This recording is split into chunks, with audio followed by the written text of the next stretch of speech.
Shawn Tompkins, they call me the coach, and I train professional fighters all over the world, mainly in Las Vegas, and of course from my old hometown where I'm at this weekend, London, Ontario. I was born in Tillsonburg, Ontario, Canada, not far from London. You know, from about age 6, loved martial arts, started in Shotokan karate, and made it my passion, you know, to learn and develop martial arts throughout the years. You know, now at 36 years of age, I'm a 3rd-degree black belt in Shotokan karate, one of the highest regarded MMA coaches in the world right now. I've been a 2-time world karate champion. I've been involved in over 40 professional kickboxing fights, as well as had my taste of some MMA fights, and I'd probably be involved in the training and cornering of thousands of MMA fights with some of the best pro fighters in the world. I've wanted to always be a coach from the very beginning of getting involved in martial arts. It was more a passion to me to be a coach than to be a world champion. So I had the chance along the way to be able to fight for titles and win many titles along the way in both karate and kickboxing. And through all that, I got a lot of different experiences to add to my repertoire of drills and learning mixed martial arts. So you know, I've always wanted to be a coach. I started training people and teaching people at the age of 16, and developing my system, which to date is probably one of the most successful in the world.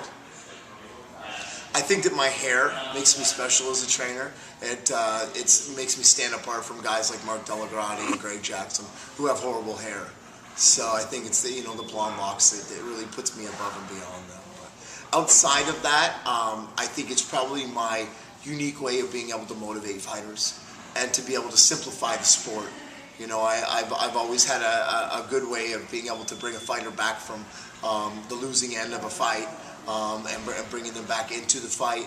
And at the same time, I'm very good at preparing people from bottom to top to get them to the level that they need to be a champion.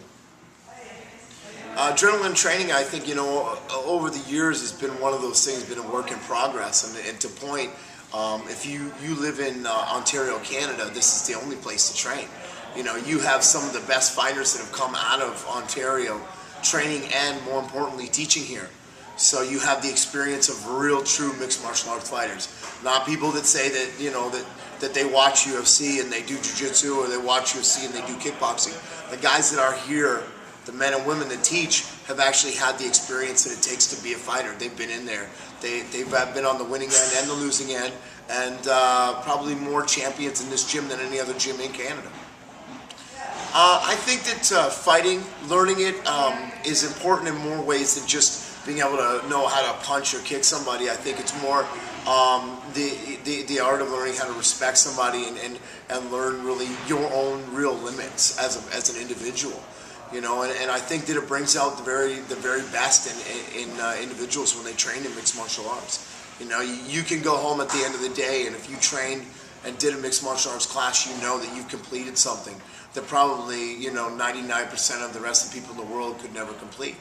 You know, it makes you who you are, it develops you as a person, and it builds good behavioral skills. Well, all I can say is it's been a pleasure to be back here in Canada and working out of, you know, what I call my home studio. You know, being in Las Vegas, Nevada, I work with some of the best fighters in the world, but it will always be home to me. So, you know, it's good to be back here. I am excited to go back to Vegas and continue working with some of the premier guys in the sport, you know, and I've got a lot of big fights coming up. I've got John Gunderson getting ready for an Ultimate Fight Night coming up with the UFC. I've got Evan Dunham getting ready to fight Tyson Griffin in Vancouver. And of course, I've got Chris Hordesky, Mark Hominick, and Benny Casimir getting ready for the WEC in Edmonton. So for me, it's a non-stop process. And once I get one fight done, I've got 5 more waiting. So the future for me is being in somebody's corner and waking them up in the morning and make sure they're getting the best workouts they can.